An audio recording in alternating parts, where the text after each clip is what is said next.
कि भारत में 272 civil society के लोगों ने, जिसमें से अनेकों हाई कोर्ट और सुप्रीम कोर्ट से जजेस के रूप में रिटायर हुए हैं और अनेकों ब्यूरोक्रेट्स जो रिटायर्ड हैं, अनेकों आर्मी ऑफिसर्स और अन्य लोग, 272 लोगों ने एकजुट होकर एक सिग्नेचर करके ये कहा है कि इलेक्शन कमीशन को बदनाम कर रहे हैं राहुल गांधी, देश की संवैधानिक संस्थाओं को कमजोर कर रहे हैं राहुल गांधी। अब सवाल यह है कि राहुल गांधी क्या कमजोर कर रहे हैं? राहुल गांधी पूरे देश में जाकर पूरी निडरता से, पूरी ईमानदारी से लोगों को बता रहे हैं कि देश में सर्वोच्च न्यायालय और उच्च न्यायालय में अनुसूचित जाति, जनजाति, पिछड़े वर्ग का रिप्रेजेंटेशन कितना परसेंट है, देश के व्यापार में SC, ST, OBC का रिप्रेजेंटेशन कितना है, देश में पत्रकारिता में SC, ST, OBC का रिप्रेजेंटेशन कितना है। और वो कह रहे हैं कि हमें सामाजिक न्याय करना है, जिसकी जितनी संख्या उसका उतना हक। वो लोगों को उनकी वोट की वैल्यू बता रहे हैं और जो बड़े पैमाने पे SIR के नाम पर वोट की चोरी हो रही है, वोट को काटा जा रहा है, उस पे लोगों को जागरूक करने का काम कर रहे हैं। जहां एक तरफ केंद्र की सरकार ने तमाम जांच एजेंसी, चाहे ED हो, CBI हो या दूसरी जांच एजेंसीज हो या कॉन्स्टिट्यूशनल बॉडीज हो, उसका पूरा दुरुपयोग केंद्र की सरकार विपक्ष के खिलाफ कर रही है।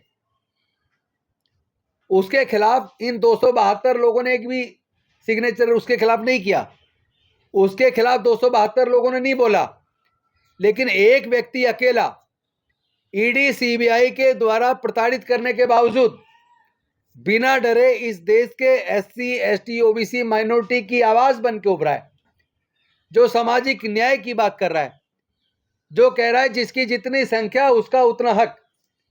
उसके खिलाफ वो मनुवादी अधिकारी जो सुप्रीम कोर्ट, हाई कोर्ट के जजेस रहे हैं, जो ब्यूरोक्रेट्स रहे हैं, वो लोग एकजुट होकर राहुल गांधी के ऊपर हमला कर रहे हैं, एकजुट होकर उनके खिलाफ बोल रहे हैं और सिग्नेचर करके राहुल गांधी को बदनाम करने की कोशिश कर रहे हैं, या ये कहूं कि सामाजिक न्याय की इस लड़ाई को, वोट चोरी के खिलाफ उभरती आवाज को ये अधिकारी दबाने की कोशिश कर रहे हैं।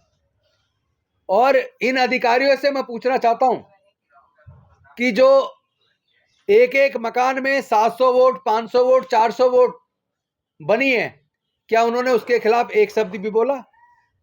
देश में चुनाव से एकदम पहले 10-10 हजार रुपया 1,20,00,000 से ज्यादा महिलाओं के अकाउंट में डाल दिया, यानी कि उनकी वोट को खरीद लिया। क्या इसके खिलाफ इन 272 अधिकारियों ने एक भी शब्द बोला? खुलेआम बीजेपी के एक पूर्व सांसद, राष्ट्रीय प्रवक्ता राकेश सिन्हा और उन जैसे अनेकों पदाधिकारी, जिन्होंने दिल्ली में, उत्तर प्रदेश में, उत्तराखंड में व अन्य राज्यों में अपना वोट डाला वहां की राज्य की सरकार को चुनने के लिए, और अब वो सारे लोग जाके बिहार में, उन्होंने बिहार में भी वोट डाला। एक ही व्यक्ति 2-2 राज्य में वोट डाल रहा है। क्या इसके खिलाफ एक भी शब्द इन 272 लोगों ने बोला? या इलेक्शन कमीशन ने, या चीफ इलेक्शन कमिश्नर ने, ज्ञानेश कुमार ने, जिसने कहा था सबूत कहां है, सबूत दो, और जिसने ये भी कहा था कि एक व्यक्ति एक ही राज्य में वोट डाल सकता है, 2 जगह नहीं डाल सकता, लेकिन सोशल मीडिया पे सारे प्रूफ उपलब्ध करा दिए।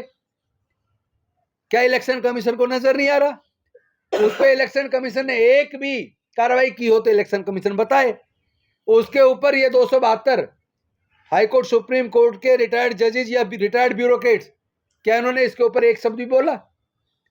और इसके साथ साथ जहां जहां लोगों की वोट कटी, इलेक्शन कमीशन ने कहा जिसकी वोट काटी जाती है उसको बाकायदा नोटिस जाता है, शोकॉज नोटिस जाता है रिटर्न में, और वो भी रजिस्टर्ड पोस्ट से। मैं पूछना चाहता हूं, हमने अनेकों चुनाव देखे जहां लोगों के वोट कटे, मैक्सिमम वोट दलित और माइनॉरिटी और बस्तियों में कटे हैं, लेकिन हमने आज तक किसी को कोई इलेक्शन कमीशन से नोटिस मिलते नहीं देखा कि तुम्हारी वोट काटी जा रही है या क्यों ना काट दी जाए, तुम यहाँ नहीं रहते हो और अगर आपको आपत्ति है तो आप आके आपत्ति दर्ज कराएं। ऐसा कोई नोटिस आज तक इलेक्शन कमीशन ने नहीं दिया। तो मेरा एक सीधा सीधा सवाल है, इस बात की भी जांच होनी चाहिए कि ये जितने 272 जजेज या अधिकारीगण हैं, रिटायरमेंट के बाद सत्ता से किस किस को लाभ मिला। साथ ही साथ इनके जितने इनके जजमेंट आए, इनके जजमेंट की भी जांच होनी चाहिए। इनके जजमेंट कॉन्स्टिट्यूशन के हिसाब से, कानून के हिसाब से आए हैं या आस्था के हिसाब से या एक विचार के हिसाब से आए हैं, यह भी जांच होनी चाहिए। और इन सब की प्रॉपर्टीज की भी जांच होनी चाहिए कि इनके पास कितनी प्रॉपर्टी है और इनके आय के स्रोत कितने हैं, ताकि पता तो चले कि ये लोग आखिर न्याय की आवाज को दबाने के लिए और अन्याय के समर्थन में ये लोग कैसे खड़े हो गए। वोट चोरी के खिलाफ खड़े होने की बजाय वोट चोरी के समर्थन में खड़े हो गए। पूरे के पूरे चुनाव चोरी हो रहे हैं। मैं पूछना चाहता हूं, ईवीएम इलेक्शन जो वोटिंग मशीन है उसके अंदर माइक्रो कंट्रोलर चिप में प्रोग्रामिंग कौन करता है? उसके अंदर टाइमर क्यों लगा है? उसमें क्लॉक क्यों लगा है कि ताकि किस तारीख पे कितने बजे से कितने बजे के बीच वोट चोरी करनी है, यह किया जा सके। लेकिन उसके खिलाफ भी कभी आज तक ये अधिकारी नहीं बोले हैं। पूरा का पूरा चुनाव प्रजातंत्र के एकदम खिलाफ, संविधान के खिलाफ जाकर हुआ है। और मैं समझता हूं कि ये 272 अधिकारी कहीं ना कहीं सरकार से सहायता प्राप्त है और ये सामाजिक न्याय को नहीं मानते।